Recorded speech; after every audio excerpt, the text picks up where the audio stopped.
그래서 내가 기도하자 나에게 예지가 주어지고 간청을 올리자 지혜의 영이 나에게 왔다. 나는 지혜를 왕홀과 왕자보다 더 좋아하고 지혜에 비기면 많은 재산은 아무것도 아니라고 생각하였으며 값을 헤아릴 수 없는 보석도 지혜와 견주지 않았다. 온 세상의 금도 지혜와 마주하면 한 줌의 모래이고 은도 지혜 앞에서는 진흙처럼 여겨지기 때문이다. 나는 지혜를 건강이나 미모보다 더 사랑하고 빛보다 지혜를 갖기를 선호하였다. 지혜에서 끊임없이 광채가 나오기 때문이다. 지혜와 함께 좋은 것이 다 나에게 왔다. 지혜의 손에 헤아릴 수 없이 많은 재산이 들려 있었다. 지혜가 이끌고 왔으므로 나는 그 모든 것을 즐겼다. 그러나 그것들이 지혜의 소산임을 몰랐다. 나는 욕심 없이 배웠으니 아낌없이 나누어 주고 지혜가 지닌 많은 재산을 감추지 않는다. 지혜는 사람들에게 한량없는 보물. 지혜를 얻은 이들은 그 가르침이 주는 선물들의 추천으로 하느님의 벗이 된다.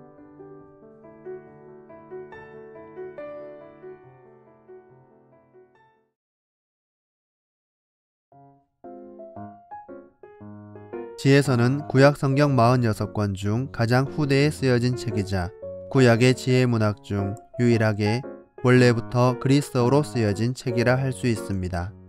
이 책은 지혜에 대한 철학적이고 신학적인 문제들에 집중하고 있습니다. 첫째, 소피아 살로모노스. 그리스어 필사본에 이 책은 솔로몬의 지혜라는 제목이 붙어 있으며 저자는 솔로몬의 입장에서 이야기를 서술하지만 지혜서의 저자 또한 현자의 표상인 솔로몬의 명성을 빌려 책의 권위와 내용의 정당성을 내세우려 한 익명의 인물이라 할 수 있습니다. 지혜서는 이집트의 알렉산드리아에서 그것도 그리스어로 쓰여졌지요. 이 때문에 지혜서는 책의 정경성에 있어 논란의 대상이 되었습니다. 그로 인해 제1경전에는 들어올 수 없었고 가톨릭 교회에서는 제2경전으로 받아들여졌습니다. 셋째, 슬기로운 신앙생활 가이드. 지혜서는 지혜문학 5경 중 가장 헬레니즘적인 책입니다. 지혜서의 저자는 당시 알렉산드리아 유다인들을 매혹하는 헬레니즘 철학과 문화의 탁월한 조예를 보여주면서도 결코 유다교 신앙 전통에 소홀하지 않음을 명백히 보여줍니다. 유다인들의 신앙 전통을 헬레니즘 토양 안에 토착화시킨 지혜서. 이것이 지혜서의 특별함이라 할 수 있겠습니다. 이렇듯 지혜서는 우리가 세상과 신앙의 모든 면에서 더욱 지혜롭게 살아갈 수 있도록 가르쳐주는 슬기로운 신앙생활 가이드라 할 수 있습니다. 넷째, 유다인, 이방인 모두에게 선포된 하느님의 지혜. 지혜서는 이방인과 유다인 모두를 위한 책입니다. 유다교를 폄훼하던 이방인들에게는 이스라엘의 신앙과 지혜의 우월성을 알리고 헬레니즘 문화에 젖어 조상들의 전통을 잊어가던 유다인들에게는 신앙과 지혜를 지키는 삶이 얼마나 중요한지를 가르치는 책입니다. 세상의 통치자들아, 정의를 사랑하여라. 선량한 마음으로 주님을 생각하고 순수한 마음으로 그분을 찾아라. 지혜서는 현 시대를 살아가는 우리들에게도 하느님의 지혜를 선포하고 있지요. 2000여 년 전 그때처럼 세상의 매혹적인 것들에 온통 시선이 빼앗겨 하느님을 생각하고 그분의 길을 걷는데 마음이 갈라지는 우리를 지혜서는 여전히 하느님의 지혜를 따라 걷는 구원의 길로 초대하고 있음을 기억해야겠습니다. 다섯째, 인간의 불멸성. 지혜서는 하느님께서는 죽음을 만들지 않으셨고 한 이들의 멸망을 기뻐하지 않으신다. 하느님께서는 만물을 존재하라고 창조하셨으니 라고 전하면서 하느님께서는 인간을 불멸의 존재로 창조하셨다 라고 단언합니다. 애당초 하느님은 인간의 죽음과 멸망을 바라시는 분이 아니라는 말이지요. 그렇다면 도대체 죽음은 어디에서 온 것일까요? 지혜서는 죽음을 초래한 이는 바로 악인들 자신이며 악한 말과 행실로 스스로를 죽음에 맡겨버린 것이라고 말합니다.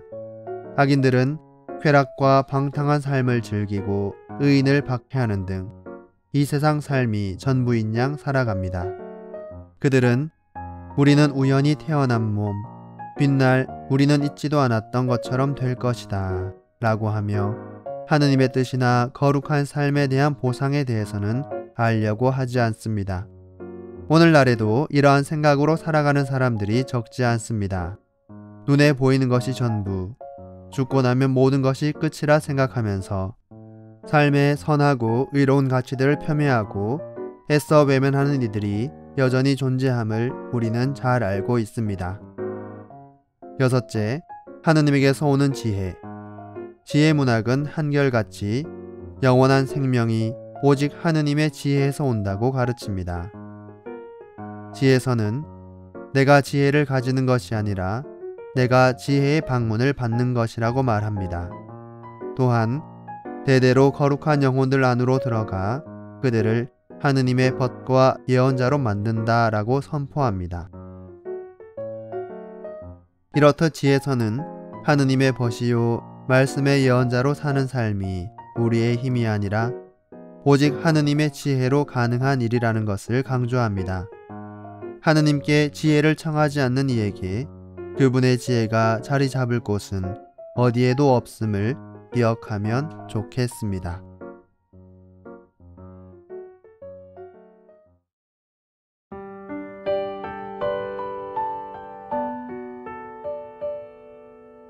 자, 고요히 우리의 삶을 돌아봅시다.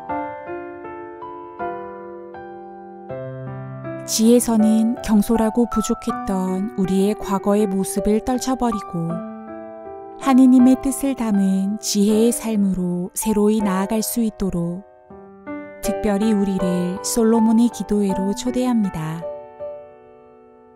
거룩한 하늘에서 지혜를 파견하시고 당신의 영광스러운 어좌에서 지혜를 보내시어 그가 제 곁에서 고생을 함께 나누게 하시고 당신 마음에 드는 것이 무엇인지 제가 깨닫게 해 주십시오.